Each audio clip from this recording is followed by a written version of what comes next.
Hello and welcome, I'm Bert the Stormtrooper, and today we're going to be taking a look at the Transformers Generation 1 Dinobot Snarl, and I love this toy. Continuing on with our Generation 1 Dinobots, this time around, I don't know what this is.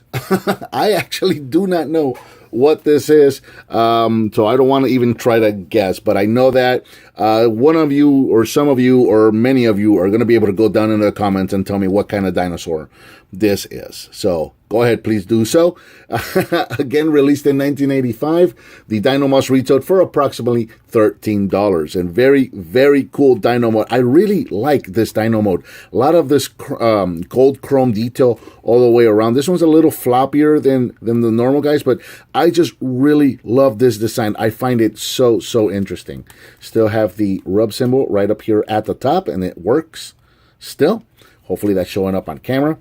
There you go. So a lot of very cool detail with this dino. I really like the way this guy looks. I always found him so interesting.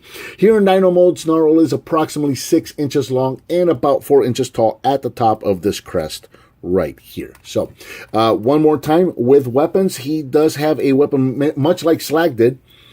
Snarl here has a missile launcher that can be mounted into dino mode. So that's the missile launcher for him. And again, it's not going to fire off very far. Oddly enough, this time around, we got a black missile where all the other ones are giving us chrome painted missiles. This guy came with little black missiles. Now, this missile launcher is on a peg, so you can mount it onto his hindquarters there, and you can mount it on either side. Either side is going to work just fine. Go ahead and mount that there. And if his enemy was right in front of his face or maybe biting his neck or something, he could blast them right there. It's not going to go very far. Unfortunately, these springs are very, very worn. So real quick for comparison, here he is with Grimlock, and these guys look really, really nice together. So there's that. Now, getting into transformation, it's really interesting and different. Well, I mean, all the Dinobots had different transformations from each other, but it just seems like they get more and more interesting as you go along. So we're going to start here. Oh, real quick, articulation with the dino mode. The legs, the forward legs, can move forward and backwards. And they can also have a hinge here at the mid or at the knee. So those can move forward and backwards as well. The hind legs can also move forward and backwards. You do have a hinge here, but you don't want to use it because that's going to reveal the robot arms. So there's articulation, and then nothing at the tail. So again, he's just going to kind of stand there, and that's going to be about it. Now, to transform him, the legs are spring-loaded. So you want to pull up on the legs, and then you're going to bring them up, and they're going to kind of spring back into this slot. You can see the slot is formed to fit the leg. So again, pull up, rotate, and then just let it fall in there. Just like that. Take the head of the dino, it's going to split in half, and then the whole front section of the dino is going to rotate forward or pull forward. At this time, we can take the legs, pull them apart, or what are going to be the dino leg or the robot legs, pull them apart and rotate them at the knee. Just like that. And then we can rotate him at the waist and push that back in. The bottom of the robot is done.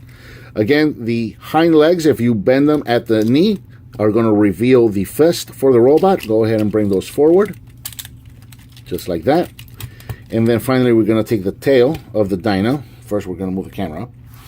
And then we're going to take the tail of the dino. We're going to split it in half. And then we're going to take this crest that's going to come up and swing all the way back and around. And right in there, you're going to see the dino head. So you can reach in there, bring that forward. Clicks into place, bring the crest down, and there is Snarl in robot mode, and he looks fantastic. Here in dino mode, Snarl is approximately 6 inches tall, so again, about as tall as all the other guys. If you put him next to Grimlock real quick for articulation, Grimlock is going to be just a little taller at the head. So for articulation, again, we're not going to get a whole lot here. The arms can move forward and backwards at the shoulder. They do move a little better if you pull on them first. You want to pull on them, get them where you want them to be, and then let them go because they're going to spring right back in. So there's that. The waist, you can actually rotate them at the waist, but you have to pull down on it. If it's all the way up, it doesn't rotate. You have to pull them out just a little bit, and then you can turn them.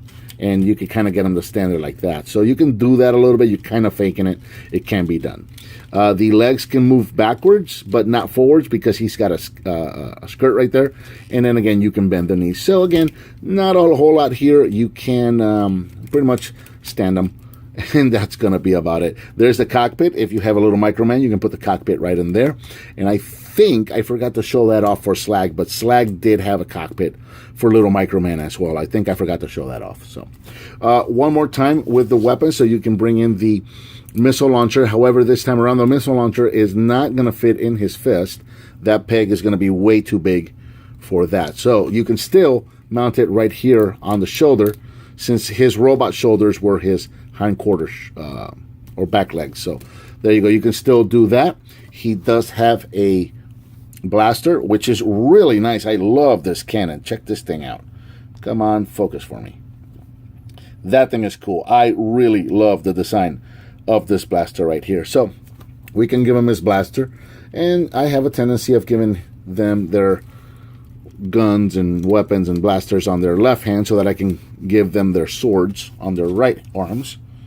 Focus in, and there is the sword for Snarl, which again I just love these. I love that the swords are different for every single one. They could have very easily just given them all the same sword, and they didn't. They gave every one of them has a different sword and different weapons. I really like that. Now the sword is weird because you've got this big handle here, and the handle is going to be too thick to go into his hand.